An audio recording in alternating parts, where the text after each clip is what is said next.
Alrighty, and what you see there is transmission fluid, but from the power steering, this line has to be disconnected, and it comes up right up here. Also, the steering column 11mm bolt. The power steering line is 10, and it disconnects two lines out of the rack and pinion, and then we're also gonna undo this line right here, that bottom one. That bottom one is also attached to the frame. It's gonna come down. The top one is okay, you can leave that one connected. So once I disconnect that, right now the other side is draining, but I'm gonna come over here and whatever spills out of here.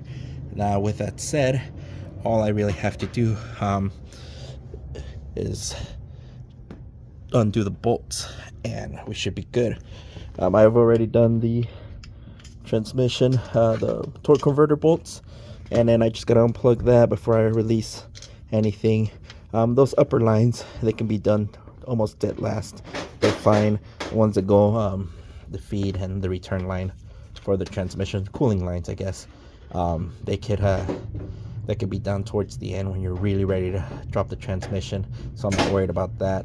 I do like to get rid of the harness though ahead of time, because I will forget that, not the top ones. So that's what we're at right now. Alrighty, so we have the crane here. I usually grab onto this support, right, just loop through there, that's fine. And then I use the other one for the transmission.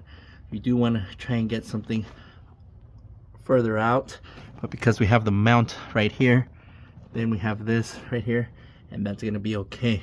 What we're gonna do, the plan is to drop the frame, slide it, and then support the engine with a jack, a piece of wood and jack, and then we can move the crane.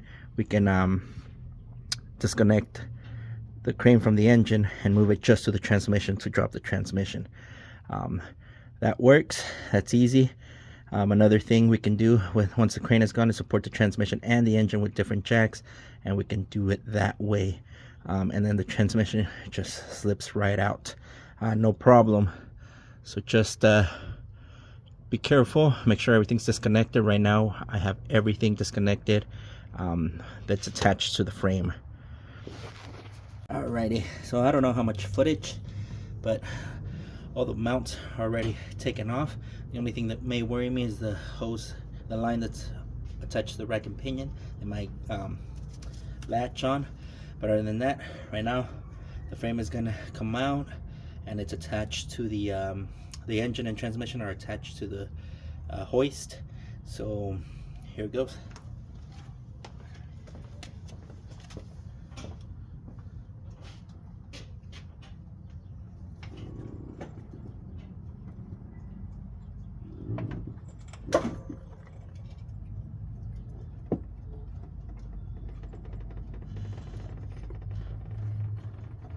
I've seen people take off the secondary fuel pump,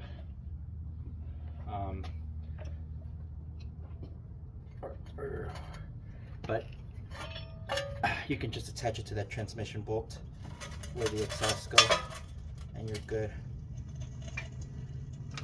Alright, so right now it's practically on the floor. What we're gonna do now is slide it off over there. This isn't a super easy task, but it's not impossible. The rack and pinion is gonna hit something along the lines, the way it's set up right now, but it shouldn't be too bad. Nothing's attached. Make sure that this connector for your O2 sensor is disconnected from this plate. That's the only other thing that can latch on. Yeah, here we go. It's right here. But other than that, we should be good to just slide it out. Those moving dollies are really good. Furniture dollies are really good right now to put this on there and slide it. And once we have this out of the way, like I said, I'm just going to support the engine and transmission and move over and just bring down the transmission with the hoist, because this hoist is worth its weight in gold. All right, so like I said, one of those wood furniture or wood dollies for furniture does the work. All the fluid you see from there is from the rack and pinion spilling automatic transmission fluid. It is automatic transmission fluid. I called the dealership. And I want to say incompetent. I don't like insulting, but this guy was said, well, if you're doing power steering, you need to put power steering fluid in there. Luckily, there was somebody that knew what they were doing. They caught him and said, hey, you know what? Traverses use automatic transmission fluid. Yeah, check your owner's manual. Unfortunately, there wasn't an owner's manual with this car, so that's why I had to call the dealership. But always check that. I knew that when I disconnected the lines, it smelled like automatic transmission fluid, so that's why I called the dealership. And then I got attitude, but I got this guy out. So once that guy is out, I have this supported on jack stands. And while it's not ideal, it'll hold. Don't linger underneath the engine at all. I'm not even gonna be 100% completely underneath it, even as I'm undoing the bolts right here. But pretty much I'm just gonna tie it down to the shifter cable bolts with the hoist, and then it's just gonna drop all the way down, and we should be good on that.